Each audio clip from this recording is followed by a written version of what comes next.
हाँ तो दोस्तों, अब हम निकल चुके हैं चंपारण के रामपुरवा। दोस्तों ये राइट साइड वाली रोड गौनाहा जाती है, जहाँ इस एरिया का प्रखंड ऑफिस है। दोस्तों ये जो सामने गांव देख रहे हैं, यही है रामपुरवा गांव। हालांकि यह गांव नया बसा हुआ है। उस ज़माने में यहाँ पर नदियाँ बहा करती थी, जिसकी नाम अनोमा नदी था।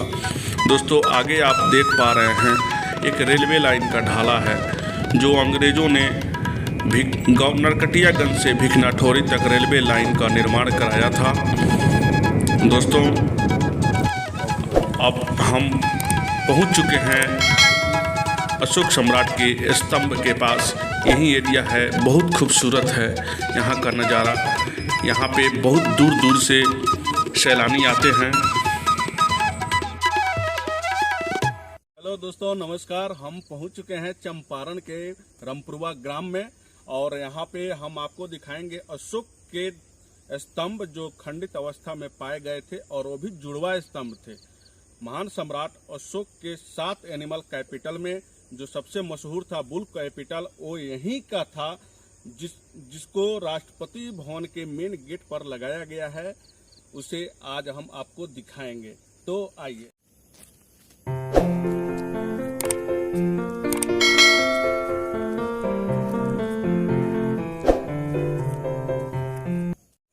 चंपारण जिला के रामपुरवा गांव में सम्राट अशोक के समय के 2 खंडित स्तंभ प्राप्त हुए हैं, जिसे सम्राट अशोक के सभी स्तंभों में जुड़वा स्तंभ भी कहा जाता है।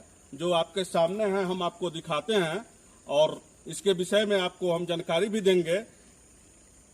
तो आइए दोस्तों, ये जो स्तंभ है, ये लायन बुल कैपिटल है अशोक के समय का। इस पे इसके सबसे ऊपरी भाग पर शीर्ष पर एक बैठा हुआ शेर की मूर्ति प्रतिमा थी, जो खंडित अवस्था में, खुदाई के दौरान खंडित अवस्था में पाई गई थी, और आज के डेट में कोलकाता के इंडियन म्यूजियम में उसे रखा गया है। और वो काफी खूबसूरत, उस समय की काफी खूबसूरत कलाकृति थी दोस्तों। और दूसरी जो स्तंभ है वो बगल में रखी हुई है, इसके बारे में भी दिखाते हैं। इधर लाइए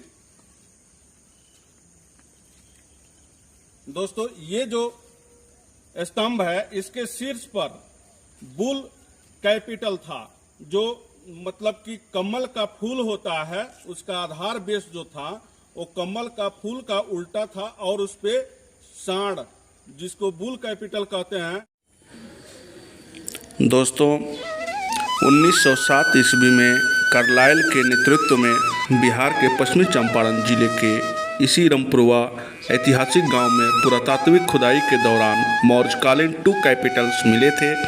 एक लायन कैपिटल था तो दूसरा बुल कैपिटल। दोस्तों रामपुरवा नाम के गांव में मिलने की वजह से इसे रामपुरवा लायन कैपिटल और रामपुरवा बुल कैपिटल कहा जाता है। रामपुरवा गांव नेपाल सीमा के काफ़ी नज़दीक है। दोस्तों रामपुरवा लायन कैपिटल को इंडियन म्यूजियम कोलकाता में रखा गया है। इसका चेहरा खंडित हो चुका है। रामपुरवा शेर बैठने की मुद्रा में है। दोस्तों इसी स्तंभ पर बुल यानी कि सांड की मूर्ति स्थापित थी। दोस्तों यह भारतीय शिल्प कला का एक उत्कृष्ट नमूना था। दोस्तों 1947-48 में लंदन के बर्लिंगटन हाउस में इंडियन आर्ट की महाप्रदर्शनी लगी थी, जिसमें जितने भी कलाकृतियाँ शामिल थी उसमें रामपुरवा बुल भी शामिल था। 1948 ईस्वी में यहाँ आने के बाद डॉक्टर राजेंद्र प्रसाद और तत्कालीन प्रधानमंत्री जवाहरलाल नेहरू जी के प्रयास से राष्ट्रपति भवन के बरामदे में 2 पिलर्स के बीच में इसे लगाया गया, ताकि कला प्रेमियों और पर्यटकों के लिए सुविधा हो सके। दोस्तों इन स्तंभों का निर्माण ईसा पूर्व 3री सदी में हुआ था। ये पॉलिश किया हुआ बलुआ पत्थर से बना हुआ है, जो चुनार के पत्थर से मिलता है। दोस्तों इसका वजन 5 टन है। दोस्तों रामपुरवा बुल अशोक स्तंभों में मिले 7 एनिमल कैपिटल में से एक है।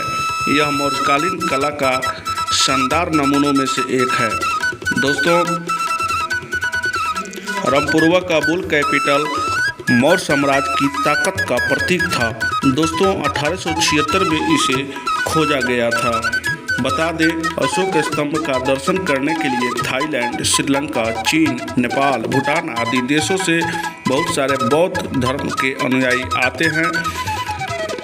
रामपुरवा का तीर्थ स्थल अद्वितीय रूप से महत्वपूर्ण है, क्योंकि यह एकमात्र स्थान है जहां सम्राट अशोक ने धम्म स्तंभ का निर्माण करने के लिए चुना था।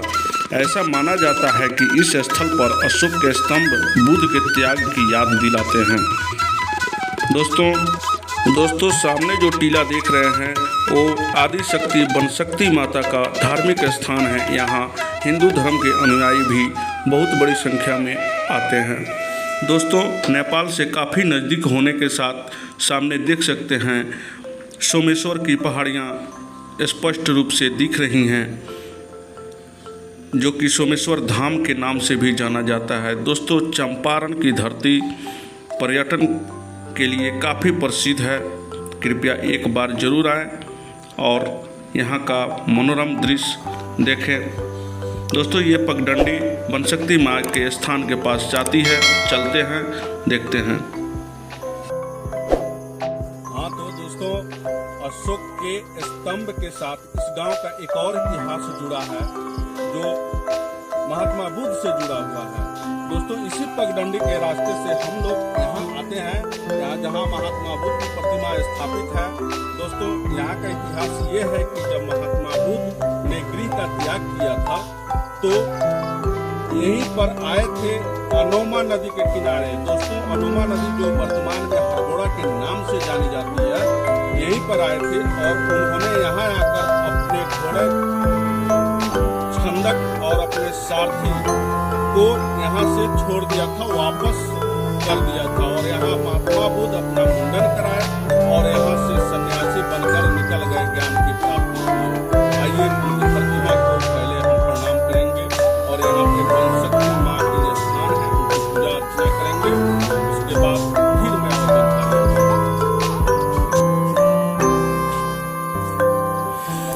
दोस्तों, ये बनशक्ति माता का यह स्थान इस क्षेत्र के लिए काफ़ी प्रसिद्ध है। आदि शक्ति होने के साथ इस स्थान पर प्रत्येक शुक्रवार मंगलवार को कुछ ओझाओं के द्वारा भूत प्रेत का भी इलाज किया जाता है। यहाँ पे मेला लगा रहता है। हिंदू धर्म के अनुयायी तथा नेपाल के भी बहुत से दर्शनार्थी यहाँ हमेशा आते रहते हैं। तो आइए पहले हाथ पैर धो लेते हैं, उसके बाद माता दर्शन के लिए चलेंगे। ये काफ़ी ऊंचाई पर है। हाँ दोस्तों, यहाँ पे ये जो टीला बना हुआ है, ये उस समय का टीला है जब महात्मा बुद्ध यहाँ आए थे और उनकी प्रतिमा को बनाने के लिए इस टीले का निर्माण स्थानीय लोगों के द्वारा किया गया था। आइए। बनशक्ति माता के स्थान के पास ही महात्मा बुद्ध राजकुमार सिद्धार्थ की प्रतिमा बनाई गई है। यहीं से उन्होंने ज्ञान की प्राप्ति की थी और ज्ञान के मार्ग पर चले थे। इस स्थान पर रेल मार्ग और सड़क मार्ग दोनों से भी पर्यटक आ सकते हैं। दोस्तों, ये माता बनशक्ति माँ का स्थान है, जो यहीं पर महात्मा बुद्ध जी की मूर्तिमा के पास ही स्थित है और यहाँ से लगभग 100 कदम पर अशोक के दोनों स्तंभ स्थापित हैं। तो आइए पहले पूजा अर्चना कर लें।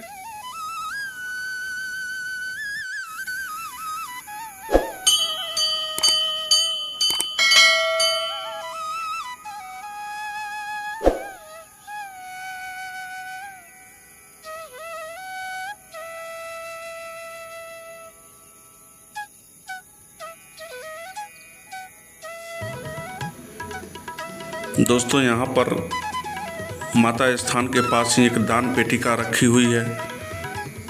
जो भी पर्यटक आते हैं अपनी यथाशक्ति दान, गुप्त दान देते हैं।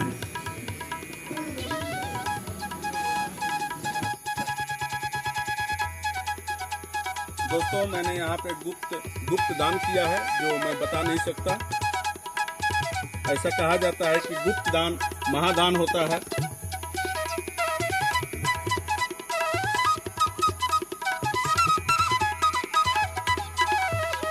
दोस्तों अब हम चलेंगे महात्मा बुद्ध की प्रतिमा की तरफ, उनकी भी पूजा अर्चना करेंगे, क्योंकि वे सत्य अहिंसा के पुजारी थे और बौद्ध धर्म के को उन्होंने स्थापना किया था।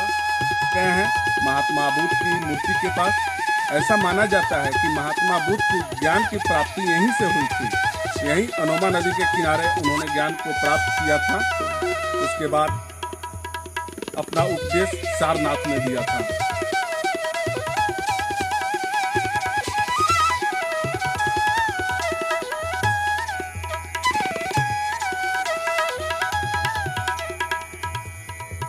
दोस्तों महात्मा बुद्ध को भगवान विष्णु का भी अवतार माना जाता है।